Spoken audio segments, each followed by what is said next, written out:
चुनाव आयोग ने शुक्रवार को हिमाचल प्रदेश विधानसभा चुनाव के लिए तारीख की घोषणा कर दी है। मुख्य चुनाव आयुक्त राजीव कुमार ने बताया कि राज्य में 12 नवंबर को वोट डाले जाएंगे और 8 दिसंबर को मतगणना होगी।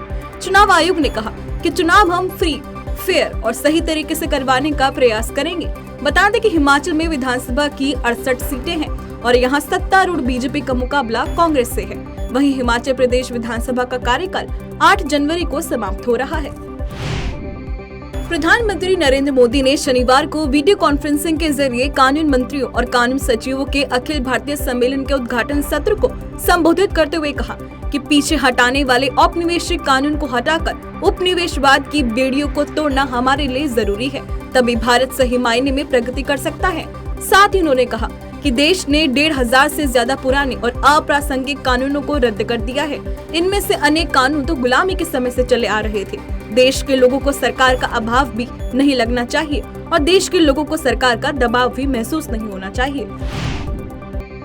12 अक्टूबर को केंद्रीय कैबिनेट की बैठक में अहम फैसले लिए गए हैं। बैठक में रेलवे कर्मचारियों के लिए 78 दिनों का बोनस देने का फैसला लिया गया है, जिससे 11 लाख रेल कर्मचारियों को फायदा होगा। इसके साथ ही 3 पेट्रोलियम विपणन कंपनियों Indian oil corporation, Bharat petroleum corporation limited और हिंदुस्तान पेट्रोलियम कॉर्पोरेशन लिमिटेड को एक मुश्त अनुदान देने की मंजूरी दी गई है और पिछले 2 वर्ष के दौरान रसोई गैस LPG की लागत से कम मूल्य पर बिक्री करने से हुए नुकसान की भरपाई के लिए 22,000 करोड़ रुपए के अनुदान को मंजूरी दी गई है।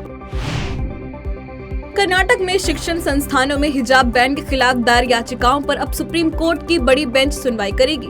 बीते गुरुवार को हुई सुनवाई के दौरान बेंच में शामिल दोनों जजों की राय अलग अलग सामने आई।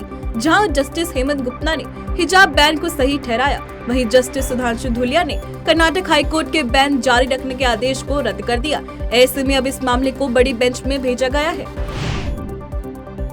पीएम मोदी ने 10 अक्टूबर को गुजरात के भरूच जिले के आमोद में 8,000 करोड़ रुपए से अधिक की विभिन्न परियोजनाओं को राष्ट्र को समर्पित किया। उन्होंने इसके तहत देश के पहले बल्क ड्रग पार्क की आधारशिला रखी। इस दौरान उन्होंने जनता को संबोधित करते हुए कहा कि गुजरात शहरी नक्सलियों को राज्य के युवाओं का जीवन बर्बाद करने नहीं देगा। पीएम मोदी ने गुजरात में नक्सलियों को ना घुसने देने के लिए आदिवासियों की भी तारीफ की। उन्होंने इस बात का जिक्र किया कि किस तरह कई राज्यों में नक्सलियों ने युवाओं को हथियार थमाकर उनका भविष्य बर्बाद किया है। बीते सोमवार को संसदीय समिति ने सिफारिश की कि हिंदी भाषाई राज्यों में IIT, केंद्रीय विश्वविद्यालय तथा केंद्रीय विद्यालय जैसे तकनीकी और गैर तकनीकी उच्च शिक्षण संस्थानों में शिक्षा का माध्यम हिंदी होना चाहिए। देश के अन्य हिस्सों में स्थानीय भाषाओं को शिक्षा का माध्यम बनाया जाना चाहिए। वहीं पिछले महीने राष्ट्रपति द्रौपदी मुर्मू को पेश अपनी 11वीं रिपोर्ट में राजभाषा को संसदीय समिति ने सिफारिश की थी कि सभी राज्यों में स्थानीय भाषाओं को अंग्रेजी पर वरीयता दी जानी चाहिए। प्रधानमंत्री नरेंद्र मोदी ने बीते गुरुवार को हिमाचल प्रदेश के ऊना से चौथी वंदे भारत एक्सप्रेस ट्रेन को हरी झंडी दिखाई और चंबा में 800 करोड़ रुपए की जल विद्युत परियोजनाओं का शिलान्यास भी किया। साथ ही 48 मेगावाट की चांजू 3 पन बिजली परियोजना और 30.5 मेगावाट की देवथल चांजू जल विद्युत परियोजना की आधारशिला रखी। इस दौरान उन्होंने कहा कि पहले की सरकारों ने देवभूमि की जनता की आंखों में सिर्फ धूल झोंकी है, रत्ती भर भी काम नहीं किया। भाजपा अध्यक्ष JP नड्डा ने 12 अक्टूबर को मेहसाणा जिले में गौरव यात्रा को हरी झंडी दिखाकर रवाना किया। इस दौरान पार्टी कार्यकर्ताओं को संबोधित करते हुए नड्डा ने कांग्रेस पार्टी पर जमकर हमला बोला। उन्होंने कहा कि कांग्रेस ने बबूल के बीज बोए थे तो इसलिए बबूल के पेड़ उगेंगे, विकास कभी नहीं होगा। भाजपा अध्यक्ष ने कहा कि कांग्रेस ने भाई को भाई से लड़ाया है, इलाके को इलाके से लड़ाया है, विकास की यात्रा को अटकाया और भटकाया है। साथ ही नड्डा ने कहा कि कांग्रेस पार्टी आज खुद लटकी और भटकी हुई है। बता दें कि यह गौरव यात्रा 144 विधानसभाओं में 9 दिनों तक चलेगी। पूरे विश्व में छाए खाद्य संकट के दौरान भारत लगातार संकटग्रस्त देशों का पालनहार बना हुआ है। भारत ने 11 अक्टूबर को युद्ध से प्रभावित अफगानिस्तान को मानवीय सहायता की 13वीं खेप भेजी है, जिसमें आवश्यक दवाएं, चिकित्सा और सर्जिकल उपकरण शामिल हैं। विदेश मंत्रालय ने मंगलवार को यह जानकारी देते हुए बताया कि इसे काबुल स्थित इंदिरा गांधी शिशु अस्पताल को सौंप दिया गया है। भारत ने बीते मंगलवार को यूक्रेन संकट मामले में रूस के गुप्त मतदान वाली मांग को खारिज कर दिया। दरअसल यूक्रेन के 4 क्षेत्रों पर अवैध कब्जे को लेकर रूस के खिलाफ संयुक्त राष्ट्र महासभा में एक मसौदा प्रस्ताव लाया गया। इस प्रस्ताव में रूस की निंदा करने के लिए खुले मतदान की मांग की गई, लेकिन पुतिन इसके लिए गुप्त मतदान की मांग पर अड़े थे। भारत ने रूस की मांग के विरुद्ध वोटिंग की है।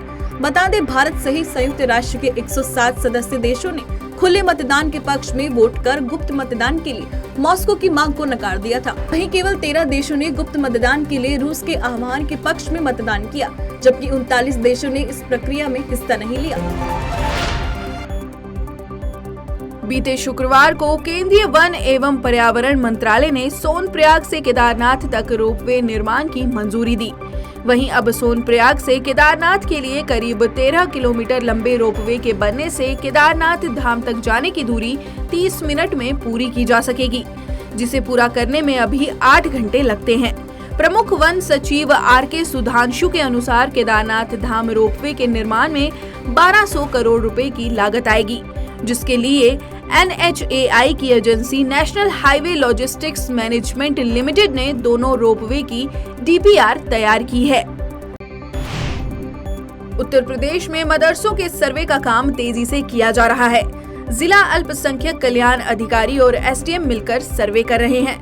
वहीं मदरसों के सर्वे पर उप मुख्यमंत्री ब्रिजेश पाठक का बयान सामने आया है। उन्होंने कहा कि ऐसी बहुत सी शिकायतें मिली हैं जहां पर कुछ मदरसों में देश विरोधी काम हो रहे हैं, जिन पर कड़ी कार्रवाई की जाएगी।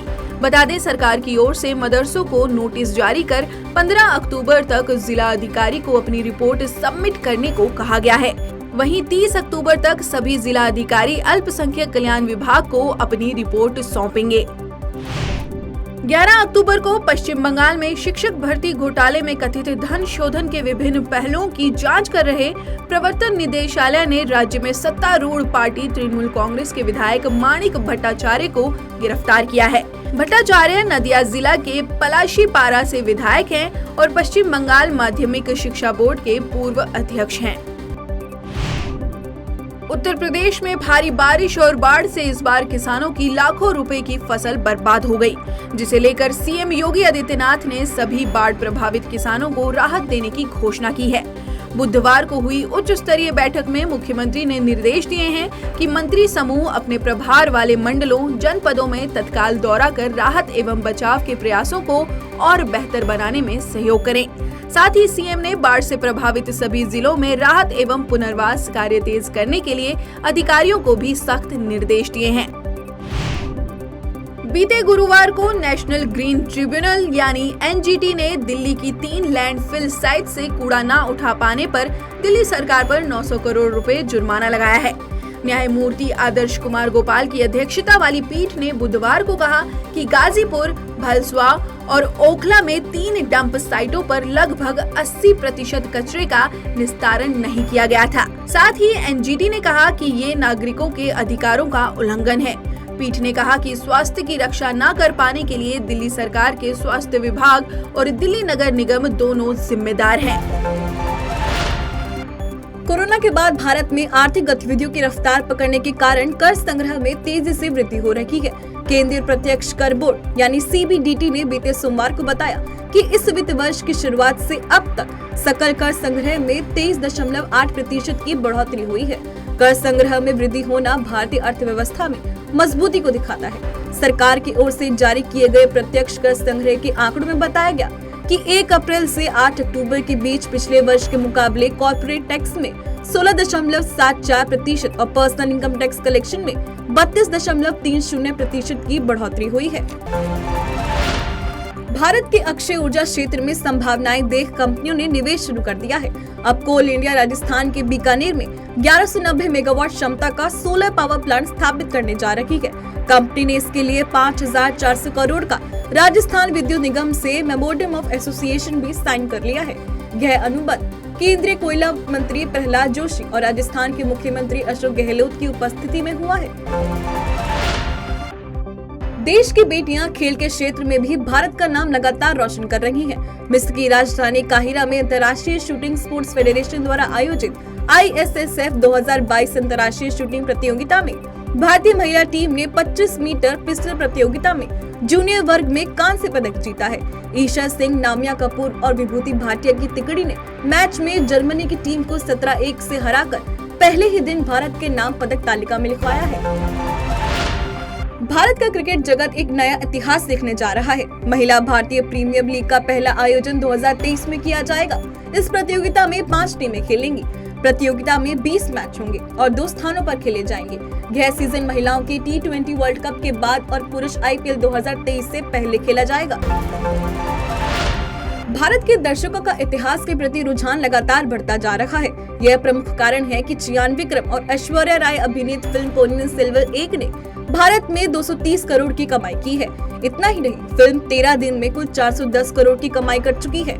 भारतीय चोला राज्य के साम्राज्य पर आधारित फिल्म की कहानी सफलता का प्रमुख कारण माना जा रहा है। दूसरी तरफ सैफ अली खान और ऋतिक रोशन की फिल्म विक्रम वेधा 14 दिन में 75 करोड़ का कलेक्शन भी नहीं कर पाई है।